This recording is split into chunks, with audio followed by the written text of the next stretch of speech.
Neon Nation back again with some Cyberpunk, Witcher, and Project Hadar news. No, I did not get hit by a bus, and lots has happened in the last few weeks and months, so let's get straight into the updates, including improvements that the team is making for the Cyberpunk sequel, a new Cyberpunk animation show teased, 2077 still pumping out patches, a CDPR investors call filled with Orion and Witcher developments, Witcher 4's main character and protagonist, and more, so lock in, we have a lot to cover in a short period of time. First up, we have to talk about the teaser CDPR dropped in collaboration with Netflix, highlighting a new Cyberpunk animation project on the horizon. While it is unlikely that this is a continuation of Edgerunners based on comments from CDPR and Trigger staff in the past, it seems like some of those involved in the Edgerunners anime will be involved in this, with narrative director at CDPR and writer and producer of Edgerunners, Bartosz Tibor, mentioning, quote, "I was busy and quiet for some time lately. I was preparing some cool things for you guys with a bunch of amazing people. Hope you understand." Now this announcement comes from Netflix's Geeked Week 2024, which ended on September 19th, so it's unclear when we'll get an official trailer, but it does seem like this animation project is further along than we anticipated. I also do want to point out that it may or may not be an anime, since the Netflix animation umbrella does highlight more CGI and 3D generated content as well. And if I'm being honest, those Goodbye Kansas cinematic CGI trailers, especially the Phantom Liberty one, has me itching for something similar. It also appears that this is different from the live action project teased with anonymous content. That is still in the works as far as I know, so a lot of Cyberpunk to look forward to when it comes to the big screen, and I am just frothing at the mouth to see what stories we get next. With CDPR leading the narrative, hopefully we won't have a Witcher Netflix debacle anytime soon. A very interesting question was also asked in the most recent investor relations Q&A a few weeks ago about what's next for the studio when it comes to building a portfolio in the sphere of pop culture and animation. CD PROJEKT's Michael Nowakowski mentioned that they definitely plan to do more in terms of animation with Cyberpunk, but that's as far as he'll go for now. I guess he really only made us wait a few extra weeks for this teaser here. No scenes or anything like that has been released. We don't know if Trigger will actually be doing the animation or not, or if it's even an anime, but to me, I'm looking for a fresh new aesthetic with fresh new stories. Let Edgerunners have that 100% Rotten Tomatoes score and top 50 anime of all time legacy, and let's see what else we can explore in the universe. Would love to see an anthology series akin to Love, Death, and Robots if you guys have seen that one, and although this is a risky proposition since some episodes will be community favorites while others will be overlooked, I think Night City is the perfect template for it. In any case, let me know your thoughts in the comments below. Moving on, just as you thought Cyberpunk 2077 had received its last update with the immersive audio game pack, we now have patch 2.13, which brings support for AMD Fidelity FX Super Resolution 3 with frame generation. This is a PC-specific update that also adds the possibility to enable both DLAA and DLSS ray reconstruction at the same time, while adding other stability and visual fixes. FSR3 is AMD's answer to NVIDIA's DLSS functionalities and is a graphic setting that combines image upscaling with frame generation technologies to generate high-resolution frames at fast frame rates. So for those of you with AMD cards in your PC, well, increased performance and fidelity is something that you can now enjoy with Cyberpunk 2077.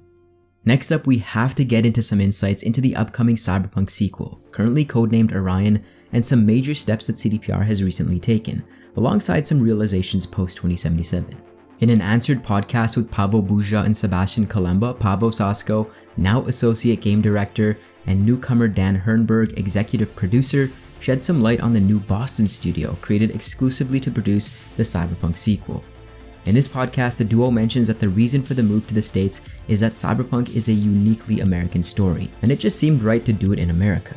Pushing CDPR to become a more global entity is also a focus, and in the States, game developers have a ton of experience. Sasko explained that in Europe, you might see a CV with 20 years of experience, and that's pretty much the cap in terms of seniority that you'll see. But in the States, you can get CVs with 45 plus years. The States also opened the European devs to the realities of American cities, the manholes being different, the hydrants, the lights, trash bins, and all the nuanced facets of a city that they would never have had exposure to. Now that they do, the Cyberpunk sequel can be created with this in mind, and can be more authentic to the States. Sasko also pointed out the homeless crisis and how CDPR really didn't understand the severity of it. When he came to the States, he realized that Night City didn't really reflect this all too well. Taking a look at the devs and their experience thus far in the States, it does look like they're learning a ton just by now living here. So hopefully these unique little intricate details that separate North America from Europe is reflected in the sequel, because at the end of the day, it will be important to Orion's authenticity. So you might be asking yourself why Boston is a location to set up a new CDPR studio. Why not Santa Monica? Why not LA? There are a few reasons, and that includes Boston having the most overlap time zone wise with Poland, and it's also the most European of the other locations in the East Coast. In tandem with the Vancouver studio, they can recruit anywhere in North America and appeal to their time zone and location preferences, which again unlocks a lot of potential developers who would be opposed to moving all the way to Poland. Boston is also well educated with Harvard and MIT grads aplenty. Boston also offers a wide variety of living options for more junior devs. Contrast this with New York, where everything is so expensive, and again you are de-incentivizing people to jump on board with your studio. The team also mentioned a dev that they had access to that is blowing the minds of the Polish team. They mentioned Aaron, but with no last name, who helped build New York for the Spider-Man games. So this is the type of talent available to CDPR now that they are following this strategy, which is absolutely fantastic. Definitely check out the Answered podcast. They are fantastic pieces of content straight from CDPR themselves. And if you're interested in game dev, it's really a must watch. And I really recommend the latest one on creating and adapting the lore of Cyberpunk and The Witcher. It is great stuff.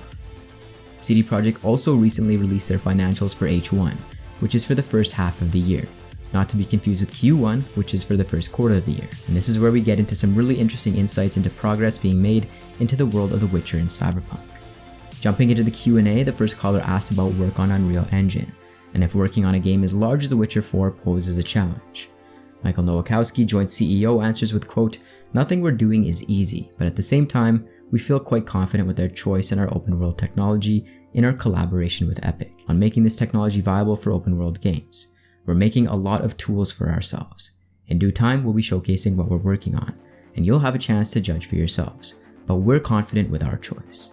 Question was also asked about the live action Cyberpunk project, where CDPR gave a very vague mention that they are happy with how things are progressing, and when the time is right, they will be sharing more for sure. With so many projects on the go, a question was also asked about the development team across all the games and their growth, to which CDPR responds that the biggest part of the team is working on Polaris right now. At the same time, with Sirius and Orion, particularly Orion, they do expect future growth. The Orion team is now at 60 people, and that should double in 2025 to 120. Now Sirius is also slated to experience developer growth, don't worry about that one, but not as dynamically. He also goes on to mention in a later question that the Cyberpunk 2077 team was a bit too big, and that there were potentially too many cooks in the kitchen. So going forward, they will be operating with slightly smaller teams. Orion is also close to moving from its research phase to its development phase. Another caller asked about the timeline of games releasing once they have entered the production phase, to which CDPR responds with, historically this has been 4 to 5 years.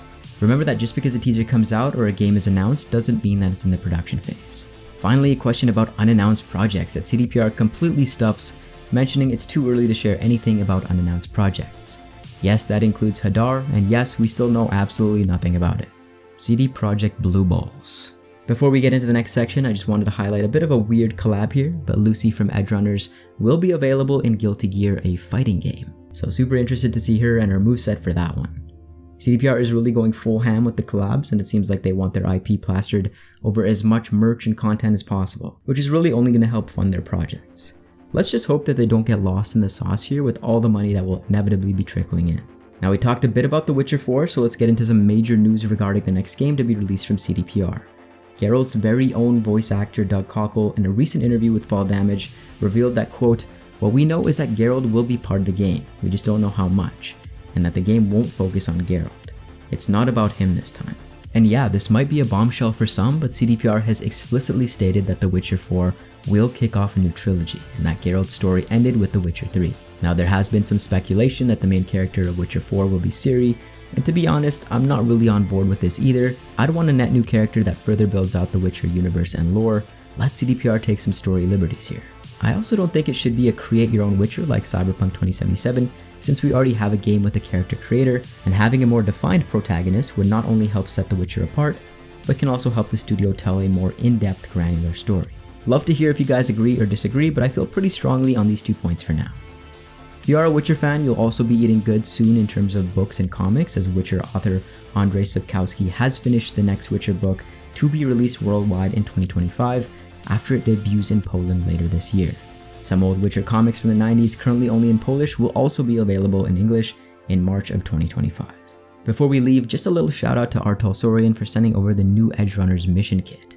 If you guys want to see me unbox it, I'll probably throw that up here or on Twitter. And as always, for everything CD PROJEKT RED, Cyberpunk, Witcher, Hadar, subscribe to the channel, and I'll see you guys in the next one.